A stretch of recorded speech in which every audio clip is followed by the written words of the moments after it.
তানবীহুল গাফিলিন, পথহারাদের পথের দিশা। এটার সবচেয়ে বড় বৈশিষ্ট্য হলো এখানে যে বর্ণনাগুলো আনা হয়েছে, এখানে যে হাদিসগুলো আনা হয়েছে, এটার তাখরিজ করা হয়েছে এবং তাহকিক করা হয়েছে। অর্থাৎ হাদিসটি কোন কিতাবে রয়েছে, হাদিসের মান কেমন, বা হাদিস সম্পর্কে কোন ইমামের কি মন্তব্য আছে, সেগুলো বিশদ আলোচনা করা হয়েছে। এজন্য যারা আমরা তানবীহুল গাফিলিন সংগ্রহ করব, উপহার দিব, বা নিজের জন্য, নিজের পরিবারের জন্য, নিজের পাঠাগারের জন্য, মাকতাবার জন্য যারা কিতাব সংগ্রহ করব, বিসমিল্লাহির রহমানির রহিম, তানবীহুল গাফিলিন, পথহারাদের পথের দিশা। প্রিয় দর্শক, ফকিহ আবুল্লাহ সামারকান্দি রাহিমাহুল্লাহ বেশ প্রাচীন যুগের মানুষ, 373 হিজরিতে তিনি ইন্তেকাল করেছেন।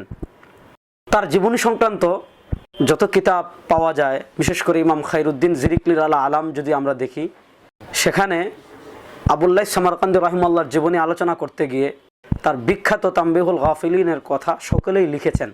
একটা বিষয় ইমাম যাহাবী রাহিমাহুল্লাহ তারিখুল ইসলামে তার জীবনীতে লিখেছেন, তানবীহুল গাফিলিন যেহেতু এখানে ফাযাইল বা বিভিন্ন বিষয়ের হাদিস জমা করা হয়েছে, এজন্য উল্লেখযোগ্য পরিমাণের মওযুআত, মুনকারাত, যায়িফাত চলে আসছে।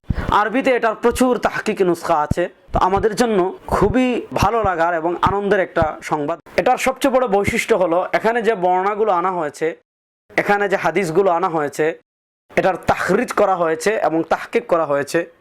অর্থাৎ হাদিসটি কোন কিতাবে রয়েছে, হাদিসের মান কেমন, বা হাদিস সম্পর্কে কোন ইমামের কি মন্তব্য আছে, সেগুলো বিশদ আলোচনা করা হয়েছে।